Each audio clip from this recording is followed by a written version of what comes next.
आप सबका फिर से हार्दिक स्वागत है। मैं मेहर रियाज। आज हम standard 9 subject Hindi chapter number 3 क्या निराश हुआ जाए, उसके लेखक है हजारे प्रसाद द्विवेदी। उसका साहित्य प्रकार है निबंध। उसका अभ्यास करेंगे। तो क्या आप अपना हिंदी का पाठ्य पुस्तक निकालें और पेज नंबर 7 पर ध्यान दीजिए। तो सबसे पहले हम क्या निराश हुआ जाए निबंध के लेखक हजारी प्रसाद द्विवेदी का परिचय प्राप्त करेंगे। तो हजारी प्रसाद द्विवेदी का जन्म सन 1907 को हुआ था, निधन सन 1969 को हुआ था। आचार्य हजारी प्रसाद द्विवेदी का जन्म बलिया उत्तर प्रदेश जिले के दुबे का छपरा नामक गांव में हुआ था। पारिवारिक परंपरा अनुसार संस्कृत का अध्ययन शुरू करके उन्होंने हिंदू काशी विश्वविद्यालय से ज्योतिषाचार्य की परीक्षा उत्तीर्ण की। गुरुदेव रविंद्रनाथ के आश्रम में 1940 ईस्वी सन से 1950 ईस्वी सन तक हिंदी भवन के निदेशक रहे। तत्पश्चात काशी हिंदू विश्वविद्यालय वाराणसी एवं पंजाब विश्वविद्यालय चंडीगढ़ में हिंदी विभाग के प्रोफेसर तथा अध्यक्ष पद पर कार्य किया। भारत सरकार ने उन्हें पद्म विभूषण की उपाधि से सम्मानित किया। हिंदी साहित्य जगत में द्विवेदी जी एक निबंधकार, उपन्यासकार, समालोचक तथा शोधकर्ता, इतिहासकार के रूप में प्रचलित है। अशोक के फूल, विचार प्रवाह, कुटज, कल्पलता आदि निबंध संग्रह, बाणभट्ट की आत्मकथा, पुनर्रुवा, चारु चंद्रलेख, अनामदास का पौधा, उपन्यास तथा कबीर, सूरदास, हिंदी साहित्य का आदिकाल, साहित्य सहचर, हिंदी साहित्य उद्भव और विकास, जो हिंदी साहित्य की भूमिका में है, आदि आलोचना तथा इतिहास ग्रंथ है। प्रस्तुत निबंध क्यों निराश हुआ जाए में द्विवेदी ने यह समझाया है कि तत्कालीन भारतीय समाज में व्याप्त यानी फैले हुए अनाचार केवल बाहरी स्तर पर है। वास्तव में आज भी लोगों में मानवीय गुणों यानी मानवीय मूल्यों के प्रति आस्था यानी विश्वास कायम है, श्रद्धा कायम है। अपने जीवन में घटित यानी बनने वाली कुछ घटनाओं के द्वारा बताया गया है कि हमें जीवन में कभी निराश नहीं होना चाहिए, अपितु हमें जीवन के प्रति हमेशा आस्थावान बने रहना चाहिए। तो आइए बढ़ते हैं हजारी प्रसाद द्विवेदी जी लिखित निबंध क्यों निराश हुआ जाए। तो सबसे पहला विशेष बिंदु है कि आज का वातावरण कैसा बन गया है। तो देखो, कहते हैं कि मेरा मन कभी कभी बैठ जाता है। मन बैठ जाना नहीं, उदास होना, मन मारना। समाचार पत्र में आजकल ठगी, बराबर, ठग करने वाले, हमें जुटने वाले, ऐसे ठगी, डकैती यानी चोरी, लूटपाट, तस्करी यानी चोरी और भ्रष्टाचार के समाचार भरे रहते हैं। आरोप और प्रत्यारोप का कुछ ऐसा वातावरण बन गया है कि लगता है देश में कोई ईमानदार आदमी ही नहीं रह गया है। लेखक कहता है कि यह बात करते करते मेरा मन कभी बैठ जाता है, उदास हो जाता है। समाचार पत्रों में, न्यूज पेपर में हम हर रोज देखते हैं कि इसने इसके साथ ठग किया, डकैती की, लूटपाट की, चोरी की, तस्करी और यहाँ भ्रष्टाचार हुआ, भ्रष्ट आचरण हुआ। उसके समाचार हर एक पन्ने में भरे रहते हैं। इस प्रकार आरोप प्रत्यारोप, आरोप के जवाब में दूसरे पर प्रत्यारोप लगाना। हम दूसरे पर आरोप लगाते हैं तो हमारे पर वो प्रत्यारोप लगाता है। उसका कुछ ऐसा वातावरण बन गया है कि लगता है कि देश में कोई ईमानदार आदमी ही नहीं रह गया है। हर व्यक्ति संदेह यानी शंका की दृष्टि से देखा जा रहा है। जो जितने ही ऊंचे पद पर आसीन है उनमें उतने ही अधिक दोष बुराइयां, अपराध दिखाई देते हैं। हर जगह आजकल भ्रष्टाचार फैला हुआ है और भ्रष्टाचार को हमें निपटाना चाहिए। एक बहुत बड़े आदमी ने मुझसे एक बार कहा था कि इस समय सुखी व्यक्ति वही है जो कुछ नहीं करता, जो कुछ भी करेगा उसमें लोग दोष खोजने लगेंगे, उसकी बुराइयां करने लगेंगे, उसके दोष निकालने लगेंगे। जो ईमानदार आदमी अच्छा काम करना चाहता है वह आज के समय में अच्छा काम नहीं कर सकता, क्योंकि उसके साथ रहने वाले भ्रष्टाचार, रिश्वत लेते हैं, रिश्वतखोर है।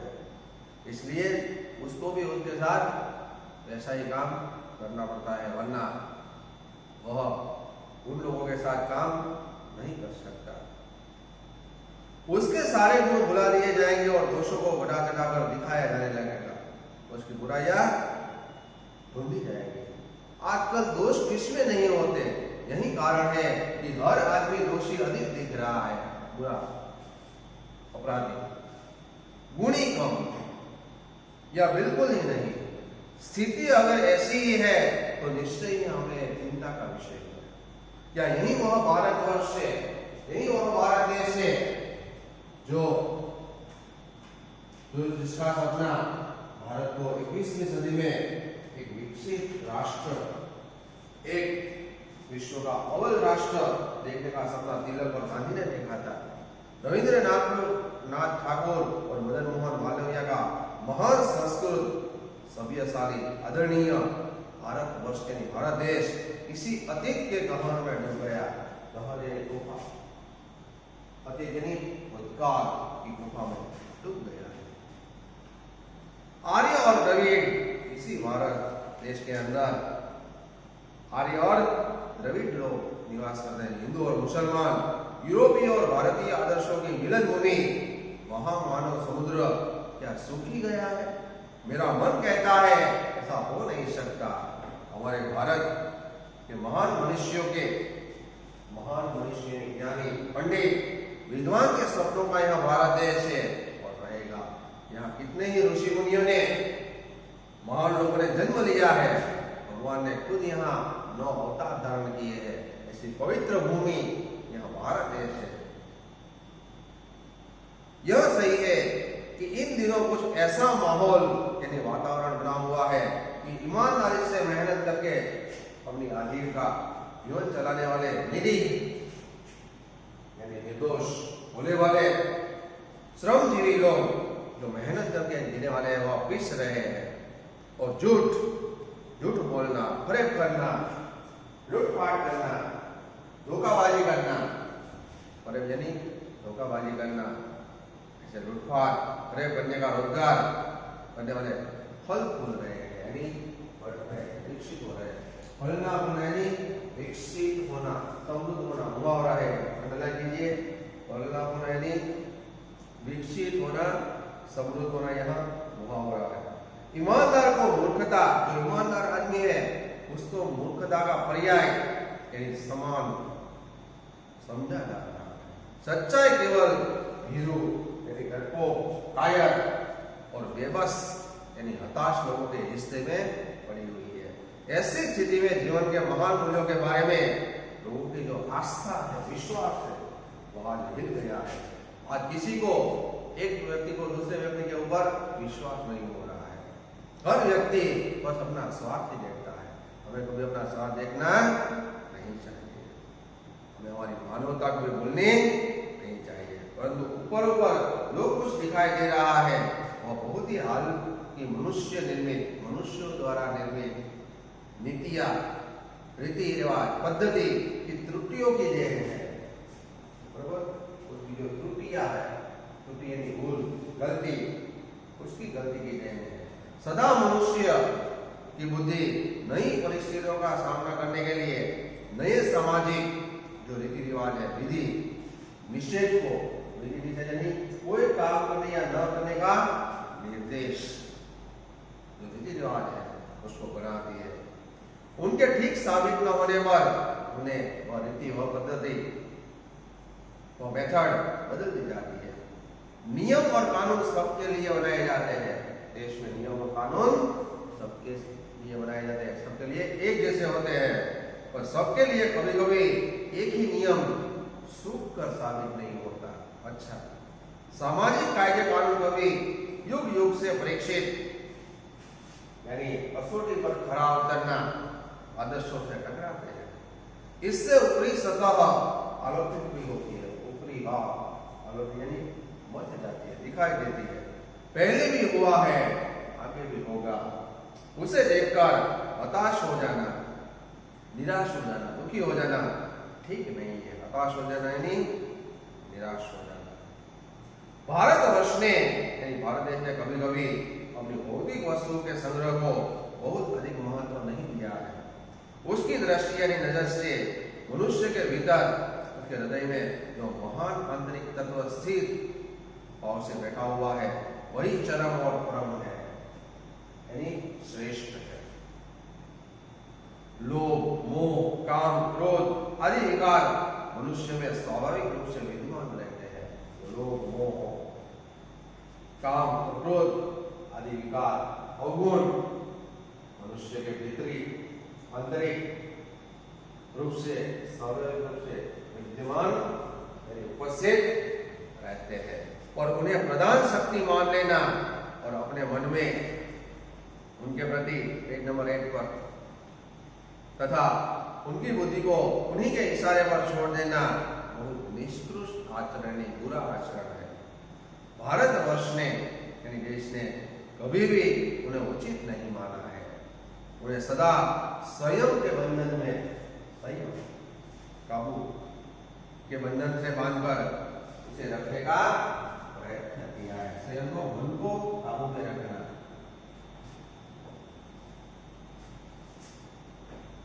परंतु भूख की उपेक्षा नहीं की जा सकती, अस्वीकार। भूख की उपेक्षा नहीं की जा सकती। सब मनुष्य को भूख लगती है और उसकी उपेक्षा, अवहेलना, उदासीनता नहीं की जा सकती।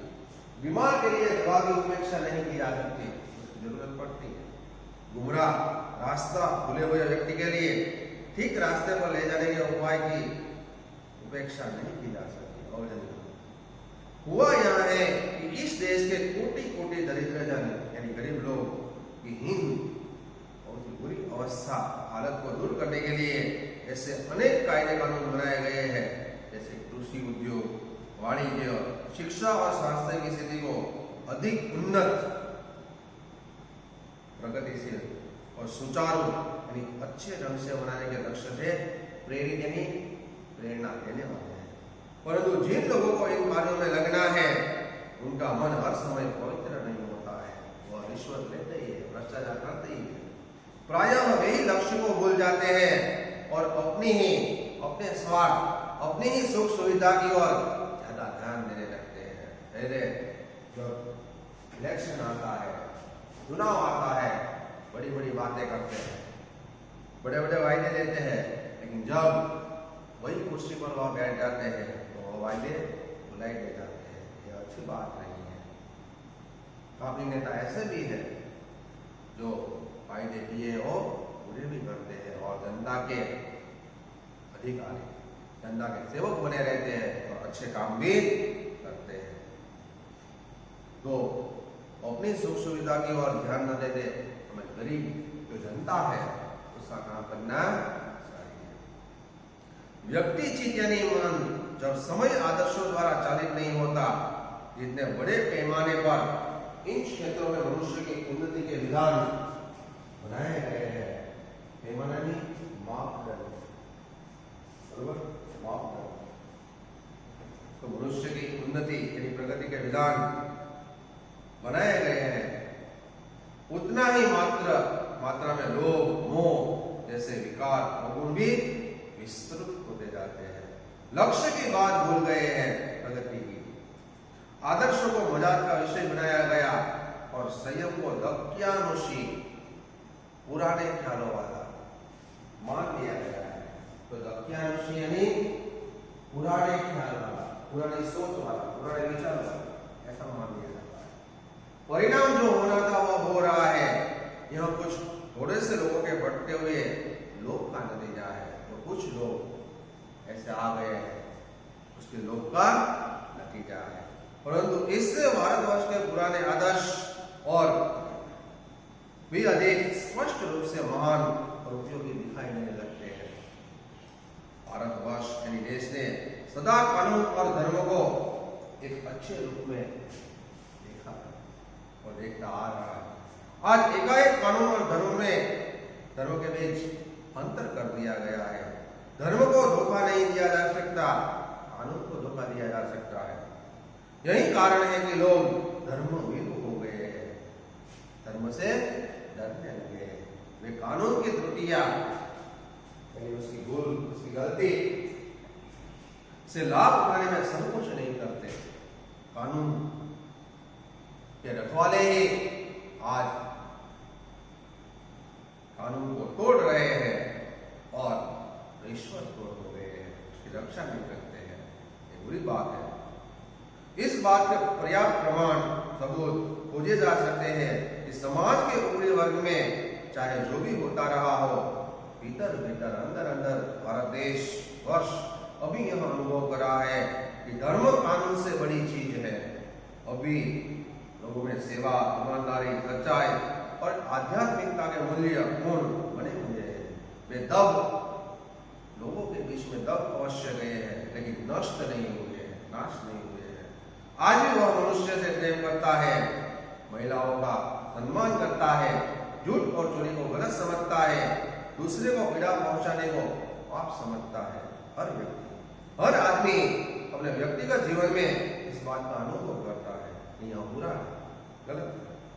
समाचार पत्र में जो भ्रष्टाचार के प्रति इतना आक्रोश यानी विरोध है, और यही साबित करता है कि हम ऐसी चीजों को गलत समझते हैं और समाज से उन तत्वों की प्रतिष्ठा, आदर, मान सम्मान कम करना चाहते हैं जो गलत तरीके से, जो बुरी तरीके से धन या मान संग्रह करते हैं। ऐसे लोगों को हमें आगे नहीं बढ़ना देना चाहिए, आगे बढ़ने नहीं देना चाहिए। तो गलत तरीके से ऐसे इकट्ठे कर रहे हैं, ये बुरी बात है। जो समाज के प्रति प्रतिष्ठा कम, उसका मान सम्मान कम करना चाहते हैं और गलत बुरी तरीके से धन और मान सम्मान प्राप्त करते हैं। दोषों का पर्दाफाश करना बुरी बात नहीं है, तो दोषों का पर्दाफाश करना यानी गलती का भेद खोल देना मुहावरा है। दोषों का पर्दाफाश करना बुरी बात नहीं है। बुराई यह मालूम होती है कि किसी के आचरण के गलत पक्ष को उद्घाटित, उसको बाहर लाना, उद्घाटित करना, और उद्घाटित करते समय उसमें रस लिया जाता है और दोषोद्घाटन गलती की रजुआत को एकमात्र बस दूसरे में हम बुराई नहीं सोचते, अच्छाई नहीं खोजते। दोषों का उद्घाटन, उसके बारे में प्रकट करना, उसको एकमात्र अपना कर्तव्य मान लिया जाता है। जो बुरा व्यक्ति होता है उसमें कुछ अच्छाइयां भी होती है। बुराई में रस लेना बुरी बात है, अच्छाई को उतना ही रस लेकर उजागर न करना और भी बुरी बात है। जो अच्छा व्यक्ति है उसकी अच्छाइयां को लोगों के सामने हमें लानी चाहिए, उजागर करना चाहिए, लोगों को बताना चाहिए कि ये व्यक्ति अच्छा है, वो अच्छे काम करना चाहता है, जनता का सेवक है। सैकड़ों घटनाएं ऐसे घटती है जिन्हें उजागर न करने से लोग चीज यानी लोगों के मन में अच्छाई के प्रति अच्छी भावना जागृत होती है और वह ईमानदार आदमी है, जनता का सेवक है, रखवाला है। ऐसे लोगों के मनस पर उसके प्रति अच्छी भावना पैदा होती है। लेखक कहते हैं कि एक बार रेलवे स्टेशन पर टिकट लेते हुए गलती से मैंने 10 के बजाय 100 रुपए का नोट दिया और मैं जल्दी जल्दी गाड़ी में आकर बैठ गया। थोड़ी देर में टिकट बाबू, उन दिनों के सेकंड क्लास के डिब्बे में हर आदमी को चेहरा पहचानता होगा, वहां उपस्थित यानी हाजिर हुआ। उसने मुझे पहचान लिया और बड़ी ही विनम्रता विवेक के साथ मेरे हाथ में 90 रुपये दे दिए और बोला, यह बहुत गलती हो गई थी, भूल हो गई थी, आपने भी नहीं देखा और मैंने भी नहीं देखा। उनके चेहरे पर विचित्र संतोष की गरिमा, आनंद, विचित्र संतोष की गरिमा उसके चेहरे पर दिखाई दे रही थी। मैं चकित रह गया, आश्चर्यचकित। कैसे कहूं कि दुनिया में सच्चाई और ईमानदारी लुप्त हो गई है, नष्ट हो गई है। वैसी अनेक अवांछित घटनाएं भी हुई है, परंतु यह एक घटना ठगी, ठग, लूटने वाले, छल कपट करने वाले और वंचना की अनेक घटनाओं से अधिक शक्तिशाली है। कि आज भी ऐसे ईमानदार लोग दिखाई देते हैं जो 10 के बजाय 100 रुपये का नोट दिया था, लेकिन वही आदमी ढूंढता ढूंढता हर एक डिब्बे में चेहरा पहचानता हुआ विनम्रता से उसे पहचान लिया और हाथ में 90 रुपये 90 रुपीज रखकर बोला कि हम बहुत गलती हो गई थी, आपने भी नहीं देखा और मैंने भी नहीं देखा। कैसे कहो कि दुनिया में सच्चाई और ईमानदारी लुप्त यानी नष्ट हो गई है। ऐसी अनेक अवांछित अइच्छनीय घटनाएं भी हुई है और यह एक घटना ठगी और वंचना की अनेक घटनाओं से ज्यादा शक्तिशाली है। एक बार मैं बस यात्रा कर रहा था, मेरे साथ मेरी पत्नी और 3 बच्चे भी थे। बस में कुछ खराबी थी और रुक रुक कर चल रही थी। गंतव्य यानी जाने से कुछ 5 मिनट पहले ही एक सुनसान निर्जन स्थान में बस ने जवाब दे दिया, वह बंद पड़ गई। रात के कोई 10 बजे होंगे। बस में सब यात्री घबरा गए। कंडक्टर ऊपर गया और एक साइकिल लेकर चलता बना। लोगों को संदेह, उसके प्रति शंका हो गई कि हमें यह धोखा दिया जा रहा है, धोखा दिया रहा है। पेज नंबर 9 पर बस में बैठे लोगों ने तरह तरह की बातें शुरू कर दी। किसी ने कहा यहाँ डकैती होती है, लूटपाट होती है।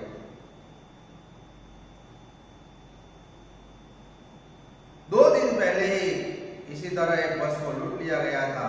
परिवार सहित अकेला नहीं था, बच्चे पानी पानी बिना है चिल्ला रहे थे। पानी का कहीं ठिकाना नहीं था।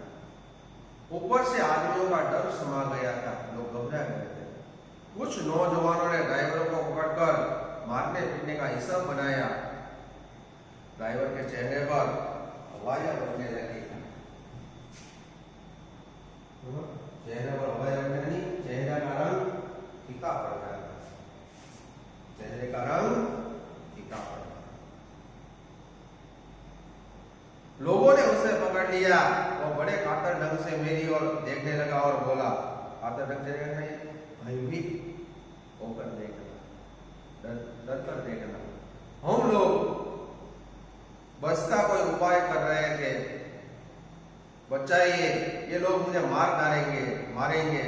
डर तो मेरे मन में भी था और उसकी कातर मुद्रा देखकर, कातर यानी भयभीत चेहरा देखकर मैंने यात्रियों को समझाया इसे मानना ठीक बात नहीं है।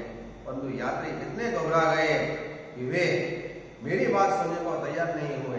कहने लगे, इसकी बातों में मत आइए, जो हमारे साथ धोखा हो रहा है। कंडक्टर को पहले ही इसने डाकुओं के यहाँ भेज दिया है। मैं भी बहुत भयभीत था, पर ड्राइवर को किसी तरह मैंने मारपीट से बचाया। 1.5-2 घंटा बीत गया। मेरे बच्चे भोजन और पानी के लिए बहुत व्याकुल थे, दुखी थे। मेरी और मेरी पत्नी की हालत बुरी थी। लोगों ने ड्राइवर को मारा तो नहीं, और उसे बस से नीचे उतारकर एक जगह घेर कर रखा। कोई भी दुर्घटना घटती है, बनती है, तो सबसे पहले बेचारे ड्राइवर को समाप्त कर देना उन्हें उचित जान पड़ता है। बुरी बात है, कभी कभी ड्राइवर की कोई गलती नहीं भी होती है, तो उसके साथ ऐसा बुरा व्यवहार हमें नहीं करना चाहिए। किसी और की भी गलती होती है। ये गिड़गिड़ाने का कोई विशेष असर नहीं पड़ा। इसी समय क्या देखता हूं कि एक खाली बस वहां से चली आ रही है और उस पर हमारा बस कंडक्टर भी वहां बैठा हुआ है। उसने आते ही कहा, बस अड्डे से यानी बस स्टेशन से नई बस लाया हूं, इसमें आप सब लोग बैठ जाइए, वो बस चलाने लायक नहीं है। फिर मेरे पास एक लोटे में पानी और थोड़ा दूध लेकर आया और बोला, पंडित जी, बच्चे का रोना मुझसे देखा नहीं गया, वही दूध मुझे मिल गया था, थोड़ा मैं साथ में लेकर आया। यात्रियों में फिर ध्यान आई, सबने उसे धन्यवाद दिया, ड्राइवर से माफी मांगी और 12 बजे से पहले ही सब लोग बस अड्डे पर पहुंच गए, बस स्टेशन पर पहुंच गए। कैसे कहूं कि मनुष्यता एकदम समाप्त हो गई। कैसे कहूं कि लोग में दया और माया की भावना नहीं रह गई। जीवन में न जाने इतनी ऐसी घटनाएं बनी हुई है, इन्हें मैं भूल नहीं सकता। देखो कहते हैं कि मैं ठगा भी गया हूं, लोगों ने मेरे साथ छेड़छाड़ की है, धोखा भी खाया है, परंतु बहुत कम स्थलों पर विश्वासघात नाम की चीज मुझे मिली है। केवल उन्हीं बातों का हिसाब रखो जिनमें धोखा खाया है, तो जीवन कष्टकर हो जाएगा, दुख कम हो जाएगा। परंतु ऐसी घटनाएं भी बहुत कम नहीं है जब लोगों ने हमारा सहायता की है, निराश मन को ढाढ़स दिया है। ढाढ़स बजाना यानी सांत्वना, हौसला बढ़ाना और हिम्मत बधाई है, हिम्मत बताना। कविवर रविंद्रनाथ ठाकुर ने अपने एक प्रार्थना गीत में भगवान से प्रार्थना की थी कि संसार में केवल नुकसान ही उठाना पड़े, हे परमात्मा, संसार में केवल नुकसान ही उठाना पड़े, धोखा ही खाना पड़े, तो ऐसे अवसरों पर हे प्रभु, हे परमात्मा, मुझे ऐसी शक्ति दो कि मैं तुम्हारे ऊपर कभी शंका न करूं, संदेह न करूं। भगवान के ऊपर में कोई संदेह नहीं करना चाहिए। मनुष्य की बनाई विधियां, रीति रिवाज गलत नतीजे तक पहुंच रही है, तो इन्हें हमें बदलना होगा, जरूर बदलना होगा। वस्तुतः आइडिंग इन्हें बदला ही जा रहा है, लेकिन अब भी आशा की ज्योति बुझी नहीं है। तो आशा की ज्योति न बुझे यानी नष्ट न हो, तो अभी भी यहाँ आशा की ज्योति बुझी नहीं है, यानी वह मरी नहीं है। महान भारतवर्ष को पाने की संभावना बनी हुई है कि हमारा भारत देश एक दिन शक्तिशाली राष्ट्र बनेगा। जो हमारे प्रधानमंत्री नरेंद्र मोदी ने भी जो सपना देखा है कि हमारा भारत देश पूरे विश्व में अव्वल पर पहुंचेगा, तो 21वीं सदी में एक विकसित राष्ट्र बनेगा, डिजिटल स्मार्ट सिटी सब बनने लगे हैं। तो महान भारतवर्ष को पाने की संभावना बनी हुई है और बनी रहेगी। क्यों विद्यार्थी मित्रों, सही बात है, हमारा भारत देश आज पूरे विश्व में अपना नाम और अपना स्थान पा रहा है और सबसे आगे बढ़ रहा है। बराबर, हमारा भारत देश सब देशों से आगे बढ़ रहा है। नया Bharat, digital India, quick India आगे ही बढ़ता रहे, ऐसी ही हमारी प्रार्थना है। इसलिए अंत में लेखक कहते हैं कि मेरे मन, मुझे निराश होने की जरूरत नहीं है, दुखी होने की जरूरत नहीं है। मेरा भारत महान था, महान है और महान रहेगा। जय हिंद, जय भारत। तो विद्यार्थी मित्रों, यहाँ हमारा पाठ पूरा होता है। क्यों निराश हुआ जाए, तो जीवन में कभी भी हमें निराश होना नहीं चाहिए। अपने जीवन में कठिन कुछ घटनाओं के द्वारा जो भी घटनाएं बनी हुई है, उसके प्रति हमें निराश न होकर डटकर उसका सामना करना चाहिए और हमेशा अपने जीवन के प्रति में आस्थावान बने रहना चाहिए। प्रस्तुत पाठ से हमें यह सीख मिलती है। हम स्वाध्याय भी देख लेते हैं। यहाँ मुहावरे बने हुए हैं कि मन बैठ जाना तो उदास हो जाना, मन मारना, फलना होना तो समृद्ध होना, विकसित होना, पर्दाफाश करना तो वेद बोलना, ज्योति बुझना तो मरना, कातर ढंग से देखना तो भयभीत होकर देखना।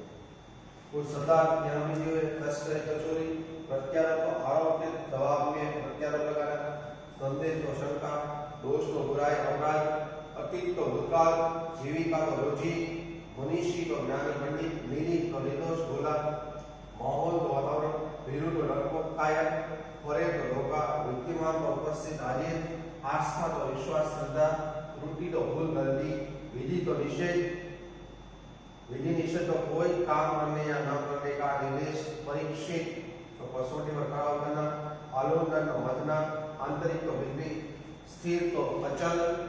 और स्वाध्याय के प्रश्नों तक हम देख लेते हैं।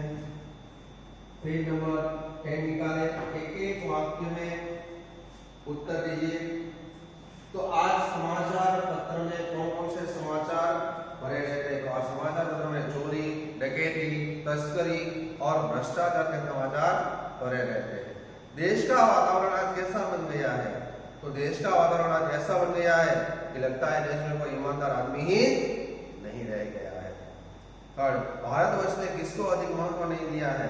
तो भारतवर्ष ने भौतिक वस्तुओं के संग्रह को अधिक महत्व नहीं दिया है। और मनुष्य के मन में कौन कौन से विकार है? मनुष्य के मन में काम, क्रोध, लोभ, मोह आदि विकार है। फिर भारतवर्ष किसको धर्म के रूप में देखता आ रहा है? तो भारतवर्ष कानून को धर्म के रूप में देखता आ रहा है। बस कंडक्टर क्या लेकर बढ़ रहा था? तो बस कंडक्टर खाली बस बच्चों के लिए पानी और दूध लेकर लौटा। उसके बाद है क्वेश्चन नंबर 2, दो वाक्यों में उत्तर लिखिए, 2 या 3 वाक्य में। लोग में महान मूल्यों के बारे में आस्था क्यों हिल गई है? तो आजकल ईमानदारी और परिश्रम करके जीविका कमाने वाले श्रमजीवी लोग पिस रहे हैं और झूठ तथा फरेब का रोजगार करने वाले फल फूल रहे यानी समृद्ध हो रहे हैं।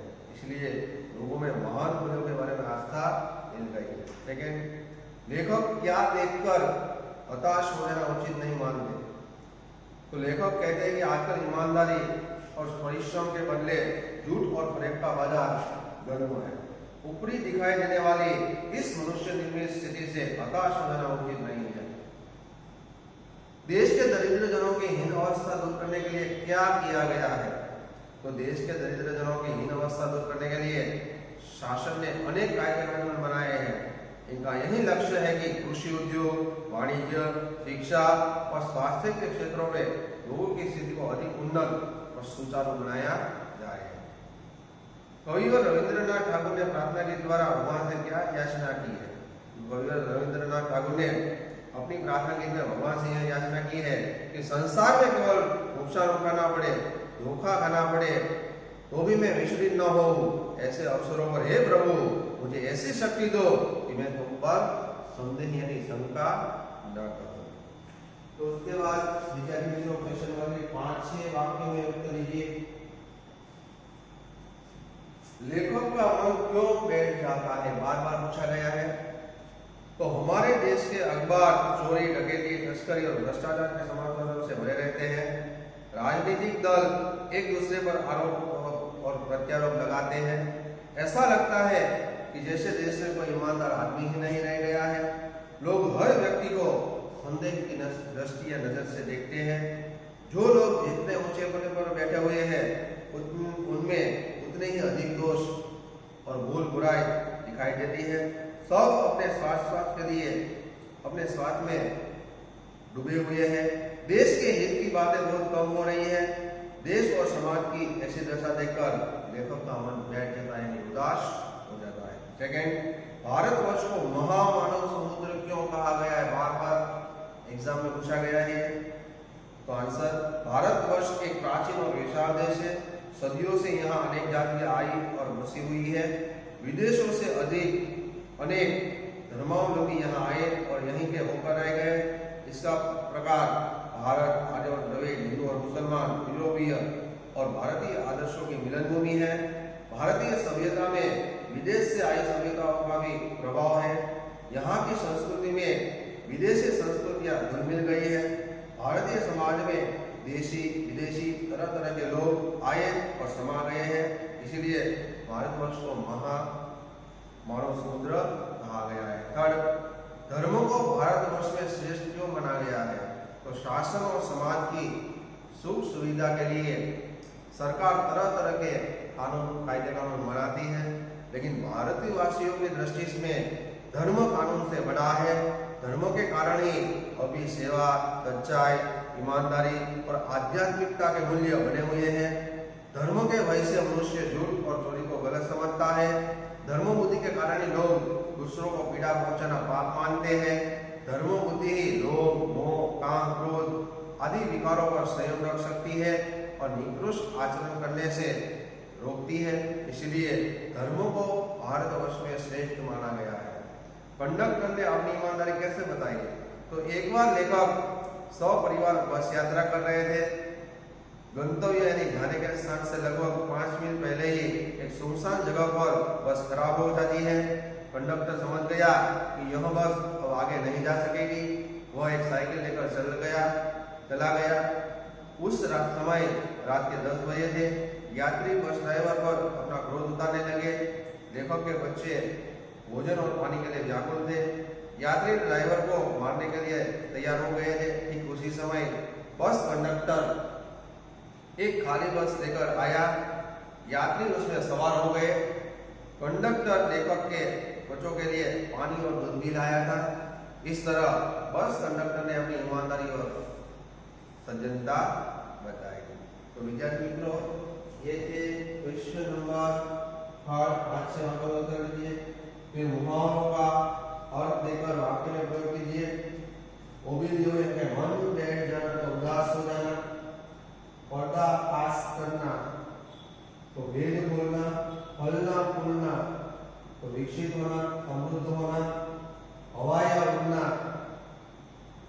तो चेहरे का रंग फीका पड़ जाना, फाड़ा जाना तो शांत हो जाना, काल ढंग से देखना तो भयभीत होकर देखना, ज्योति बुझना तो मर जाना। शब्द समूह के लिए एक शब्द धर्म से करने वाला धर्मवीर, मिलन की भूमि मिलन भूमि, सुख देने वाला सुखद, विशेषण बनाइए। तो भारत को भारतीय, समाज को सामाजिक, क्रोधी क्रोध को क्रोधी, समय को सामायिक, धर्म को धार्मिक, भाववाचक संज्ञा बनाए ओबिलियो हुआ है। डाकू तो डकैती, आदमी तो आदमियत, बहुत तो बहुतायत, सभ्य तो सभ्यता, मानव तो मानवता। विरोधी शब्द बने ईमानदार तो बेईमान, भ्रष्टाचार तो सदाचार, आंतरिक तो बाह्य, सबल तो निर्बल। तो ये थे क्वेश्चन नंबर 5। विशेषण बनाए उनमें आपको बताया कि भारत को भारतीय, समाज को सामाजिक, क्रोध तो क्रोधी, समय तो सामायिक, धर्म तो धार्मिक। फिर भाववाचक, डाकू तो डकैती, आदमी तो आदमियत, बहुत तो बहुतायत, सभ्य तो सभ्यता, मानव तो मानवता। विरोधी शब्द बनाइए तो ईमानदार तो बेईमान, भ्रष्टाचार तो सदाचार, आंतरिक तो बाह्य, सबल तो निर्बल। तो विद्यार्थी मित्रों, अब मैं आपको होमवर्क दे रहा हूं। उस होमवर्क को आपको होमवर्क करके ग्रुप में रखना है। तो वो भी लिख लीजिए आप।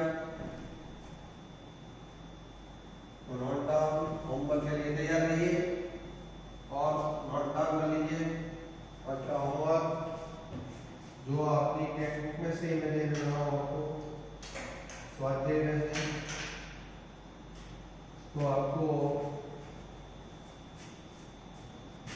होमवर्क में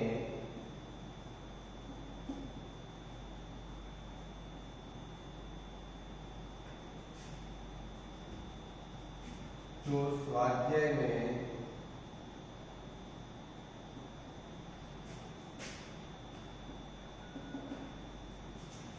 क्वेश्चन नंबर 5, 6 और 7 है, विशेषण बनाइए, भाववाचक संज्ञा बनाइए और विरोधी शब्द बनाइए। तो क्वेश्चन नंबर 5 है विशेषण, क्वेश्चन नंबर 6 भाववाचक,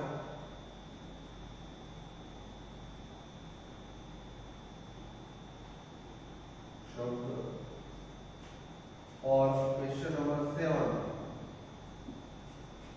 विरोधी शब्द।